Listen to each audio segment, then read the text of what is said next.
Welcome to Her Lights, your home for women's sports coverage. I'm your host, Erin Foley, a stand-up comic, TV writer, and most important, an obsessed sports fan.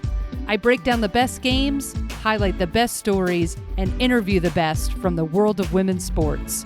So put on your jerseys, stretch out your hammies, and let's do this. Happy New Year. Happy 2026. I hope you all had a wonderful, festive, sober/drunken holiday season. I had such a great time seeing my family, hanging out with some friends, of course, watching a lot of women's sports. The Stranger Things finale, how good was that? If you haven't watched season, all of it, just jump in. I mean, why not? We had 2 days before we invaded another country. I mean, listen, all kinds of everything's gonna be fine. Am I excited about this year ahead? Yeah, last year had some great times, also big heaping garbage dump. So I love New Year's. I love New Year's energy. I love starting out the year talking about women's sports. So I'm into it. I'm very excited. Okay, so before we kick off this episode, or let's kick off this episode with this. That's a quick reframe. Origin Story, the 85ers, our 7-episode podcast series about the very first U.S. women's national team is out.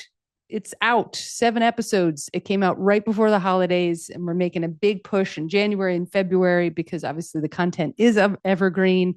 But yeah, I couldn't be more excited about this project that I helped create and write and narrate. And it was an absolute, just labor of love. And you can listen to all of the episodes wherever you get your podcasts.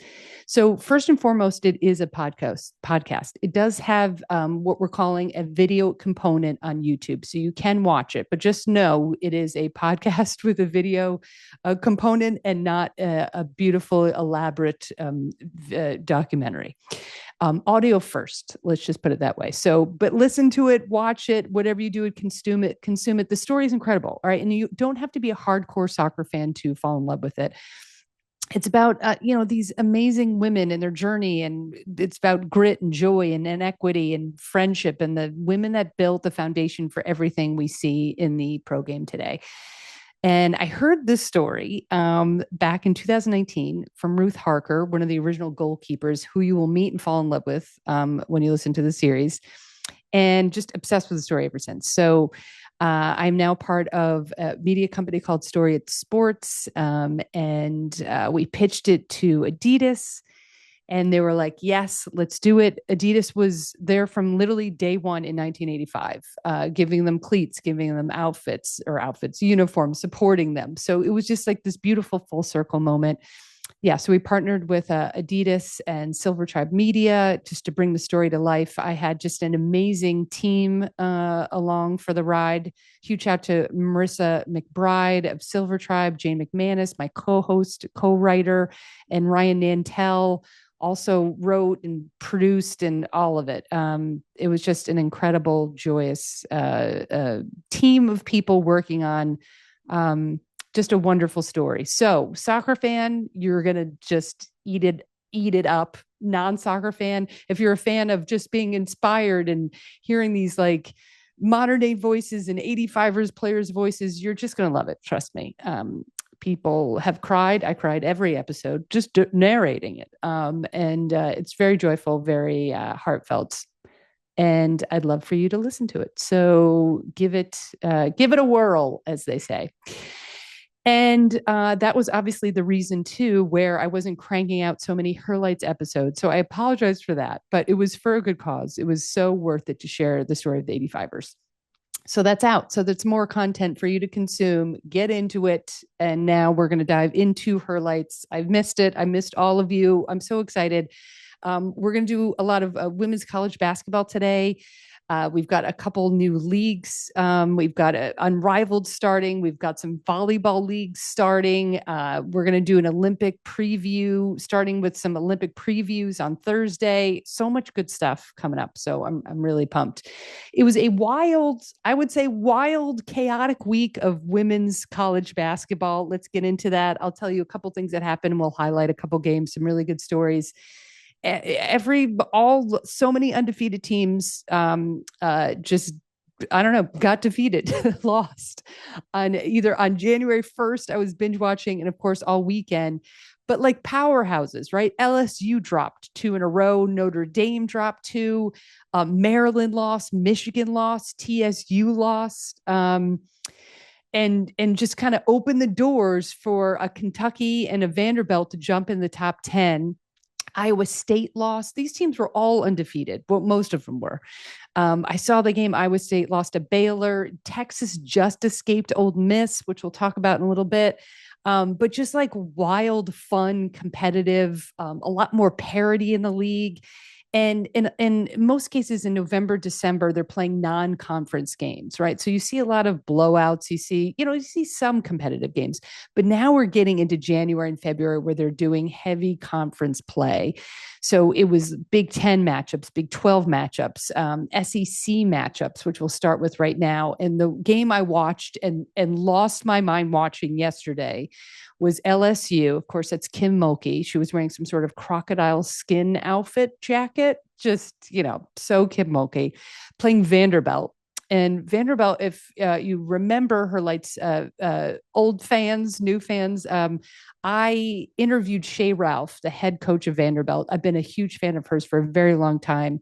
She played for UConn back in the day, and she was always one of my favorite players. So now I've got like such love for Vanderbilt. Do I need another team to cheer for? Apparently I do. So they're what I call my SEC team, my Vanderbilt anchors down. I've got all the phrases. This was a really, really fun game for so many different reasons. Vanderbilt went on to win this game 65-61. It was a battle like, basically from tip off. And Vanderbilt now remains undefeated on the season, 15-0.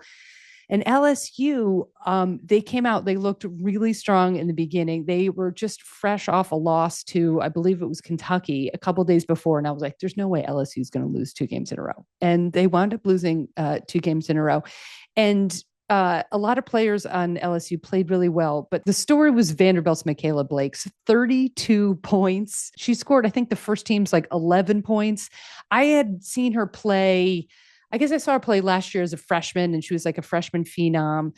I didn't watch her play like a ton. And this year I watched parts of like non-conference games. This is the first game I sat down and watched like a big SEC matchup, and she was absolutely on fire. And there was like games within games, storylines within storylines. It had it all. Mulkey screaming from the sidelines. And I know I'm not her biggest fan, but obviously she can coach the hell out of a team. And her starting Fulwiley for the first time. So she was in the starting lineup, Malaysia Fulwiley, and she was spectacular, scored 13 points LSU. And a story within the game was Fulwiley started guarding Aubrey Galvan. Now, Galvan is a freshman point guard for Vanderbilt. And just think about this, right? This is your first huge home game, SEC. LSU is ranked 5 at the time. Vanderbilt, I guess, was like, 13 or 14. This is like the big game. And Fulwiley is guarding you, and you were a freshman. And Fulwiley owned her in the first half. I was just like, and Shea Ralph had to pull her out a couple times. Her shots weren't falling. She had a whole bunch of turnovers. And I just thought, oh my God, it's just it's so unfair. And then it was a battle in the second half. And I'm telling you, Blake's obviously took over the game. She was absolutely incredible. But I think a huge storyline, there's 2 other huge storylines in my opinion. And that was Galvan in the second half. I don't know what team speech or what Shea Ralph said to her or other players. She comes out and does not play like a freshman. She comes out and just owns her shit in the second half. I'm not going to go deep into like turnover stats or anything like that, but she just came out with a poise and a confidence of not of a freshman point guard being guarded against a phenomenal defender in Fulwiley. Fulwiley obviously has been talked about since day one from her offense. Well, Fulwiley's defense, she played a phenomenal game on both sides of the court. And Galvan just hung in there and she facilitated and she started dropping threes. She did a huge 3-pointer with 2 minutes in the game. And this was like, they were down by 3, they were up by 1, down by 5, like tie score. Like anybody could have won that game. And then in the last, I don't know, couple minutes, they went on Vanderbilt went on a run and LSU just could not battle back. And I'm telling you, the combination of Blakes and Galvan in the backcourt, and then you have Sasha Washington, who just was so fun to watch. She's like this power forward. She kept grabbing all these rebounds. I was like obsessed with her at the end. And it was such a great game, right? So you have Michaela Williams, Jada Richard, for LSU dropping in 13 points and 10 points. So it was a good team effort on LSU. Another huge story is Flo J. Johnson, who I love, who plays for LSU. I mean, off court, amazing rapper. This woman is fantastic. 0 points from Flo J. So that was obviously a huge problem that has to be corrected. The biggest signature win Vanderbilt has had. All right. So the victory over number 5 LSU marked the program's first win against a top 5 team since 2008-2009 season, and is considered a signature win of Ralph's tenure at Vanderbilt. I was so delighted. I also just love like a home crowd, like a home team win. The place was packed. They have this brand new, beautiful facility. I've got to make it down to Nashville and see them play live. And Herlighters are new to the show, episode 312. That was my interview with 312 with Coach Shea Ralph. So yeah, I love it. Vanderbilt, the real deal. They cracked the top 10. They are really fun to watch. And LSU's got a big game coming up. So it's going to be interesting to see. Mulkey's team, you rarely drop 2 in a row to like big SEC opponents. So it's going to be interesting to see how they rebound. And of course they will, because their squad is so talented and Mulkey's a phenomenal coach, even though I can't stand her. Rounding out NCAA coverage, UCLA played USC at UCLA on Saturday. I went to the game. And I went to the game last year. I try to go to all the rivalry games. I'm a fan of both teams. I cheer typically for UCLA. I've just adopted them since I've been living in Los Angeles. And so that's my team. That's what I went for. But I don't have any hatred towards USC. They're my second California team. I know it's a bitter rivalry, but when you don't go to either team, it's not that bitter for me. But it was a blowout, which I did not really anticipate. UCLA 80, USC 46. I mean, just like a dominant, it was a beatdown. I'm not going to lie. It was close maybe for the first 5 minutes. And then before you know it was 10 points, 15 points, 20 points. It wasn't even really much of a game, honestly. I went to this game last year, and of course, we had Kiki Arifin on USC, Juju Watkins, and the team is completely new this year for USC. Unfortunately, a lot of injuries, a lot of new players, but it wasn't even close. I tell you, the feel-good moments was seeing Cheryl Miller in a USC jersey next to her brother Reggie Miller in a UCLA jersey, and the crowd going crazy every time they were on the Jumbotron. So that was probably the only highlight if you were a USC fan. But lots of I realized that like when you look at the UCLA team, I think they're ranked 4th right now. They have a lot of, I feel like this is the year for them. They have so many seniors. They have Lauren Betts as a senior. Needkins, who is a transfer from Utah, is a senior. Kiki Rice is a senior. Gabriela Hawk is a senior. And I feel like it's like do or die time for UCLA. But so well balanced. Lauren Betts, 18 points, 12 rebounds. Needkins, 15 points, 6 rebounds. Kiki, 14 points. It was just, they made USC look like not even a top 25 team. So again, it'll be interesting to see how USC rebounds. They're playing in a tough division and without like a lot of major stars, but I love that coach. And I know they're going to, fight to the finish. Jazzy Davidson, she's a real highlight. She is fun to watch for USC. 10 points, 2 rebounds. I don't know why I keep saying pounds. 10 points, 2 rebounds. I think it's a combination of points and rebounds, and that goes to pounds. So let's not say that again. One last story is it's hard to watch a player that you loved transfer in the portal to their rival. And that happened with London Jones. So she played for, at least 3 years. I don't know if she's like a graduate or a senior now for USC, but she's been on the court for quite a bit. She transferred from UCLA to USC in the offseason in the portal. And I loved watching her. And now she's on the rival team, and the crowd was relentless. Every time Jones got the ball, they were just booing and just letting her have it. And I was like, God, that has got to be. And she's a great player. She threw an air ball in, happens to everybody. The place went nuts and we're screaming air ball. And I'm thinking the whole time, oh my God, this was your home for like 3 years. But that's what happens when you go to a crosstown rival. The crowd was just absolutely relentless. So that was just kind of really, I don't know, interesting to be there. It was just a packed house, and it was raining and cold in LA. And if you live in LA, or if you've heard about how our city shuts down in some basic rain, so it was fun to see. Still, it's just a packed crowd going nuts over UCLA. They're going to be hard to beat. They've got just a well-balanced team. So we shall see. This is very exciting stuff. Get into it. Women's college basketball. I love it. A couple quick games that I want to highlight coming up this Thursday, the 8th. Number 5 Oklahoma takes on Ole Miss. This Ole Miss team is really fun. If you remember, Cody McMahon, big time player for Ohio State. She transferred to Ole Miss in the offseason, and Ole Miss is probably 14, 15, 16 around that.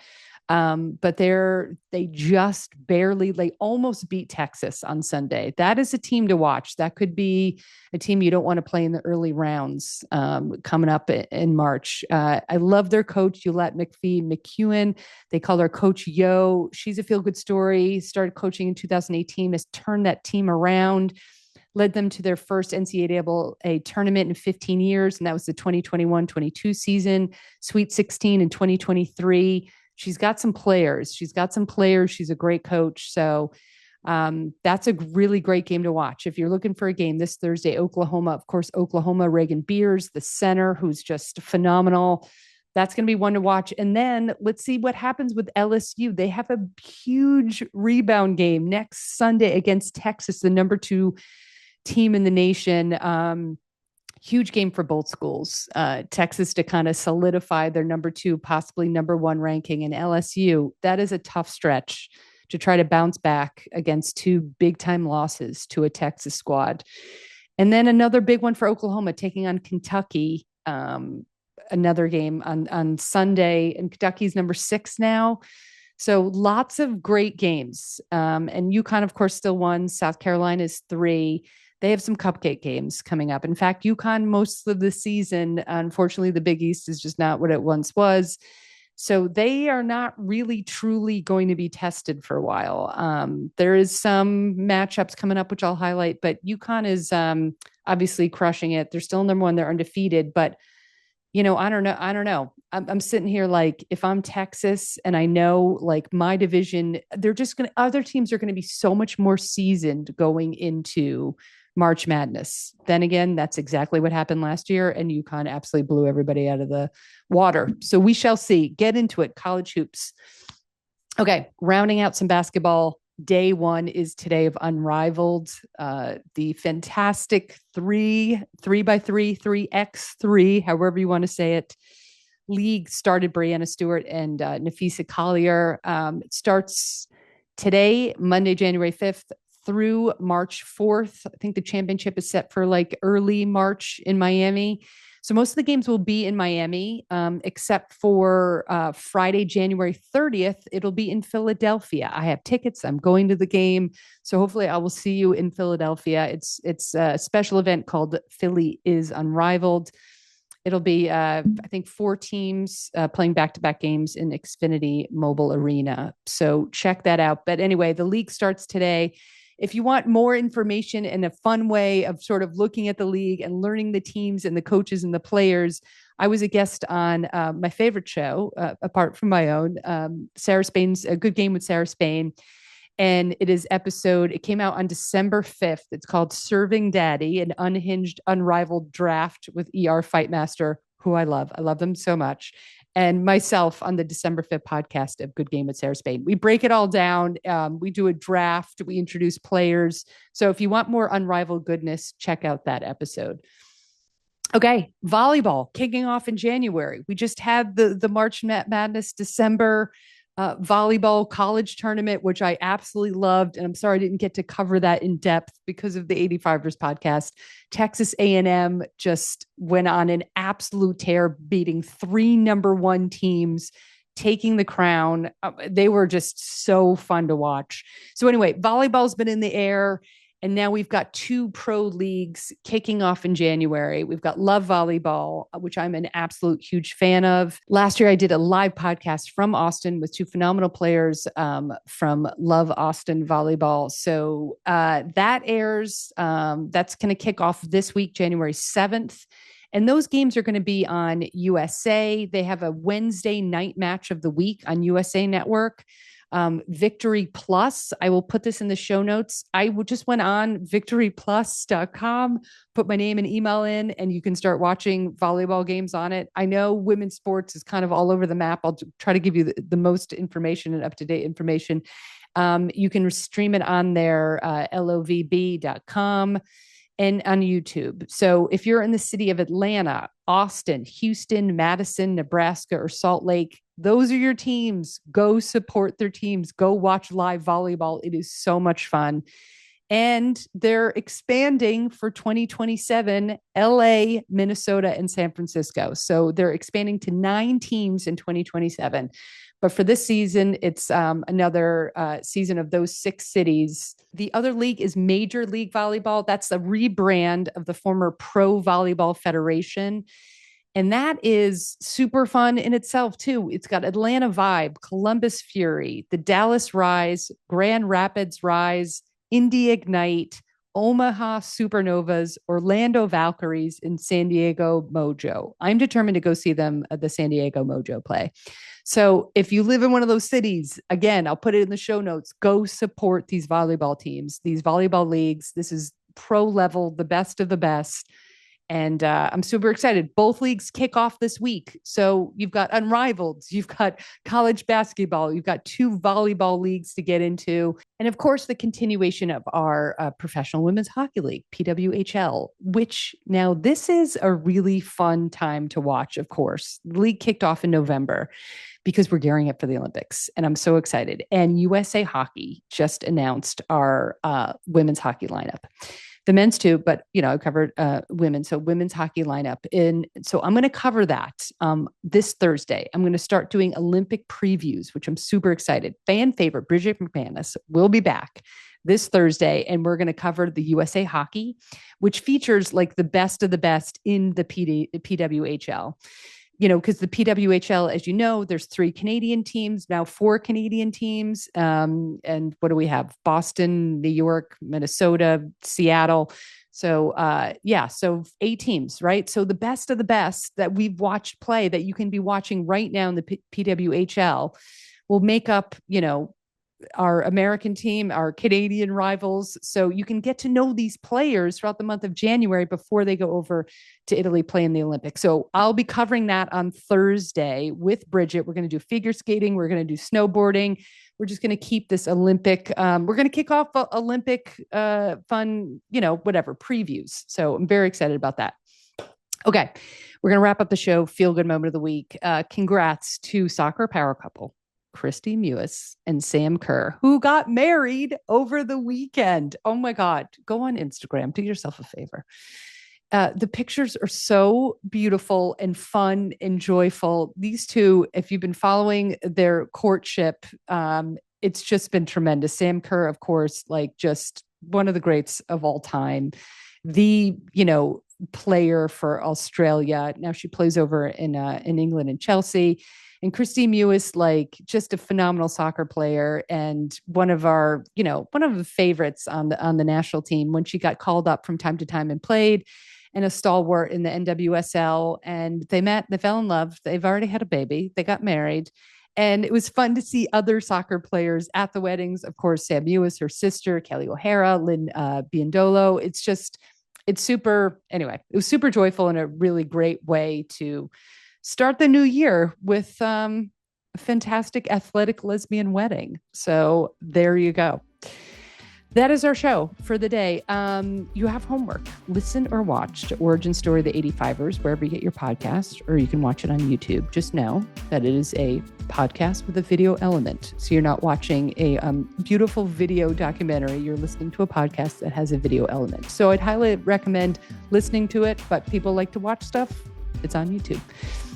Also, as I mentioned earlier, Bridget will be back on Thursday. Bridget McManus, hysterical stand-up comic, and we're going to be doing a lot of Olympic preview. So check that out. Also, tell everybody about Her Lights. Spread the good word, rate the show, review, 5 stars, subscribe, all that goodness. It really helps build a fan base and allows me to do more shows, which is my goal for 2026. As much Her Lights as I can possibly pump out. Fans, friends, family, have the best week of your life.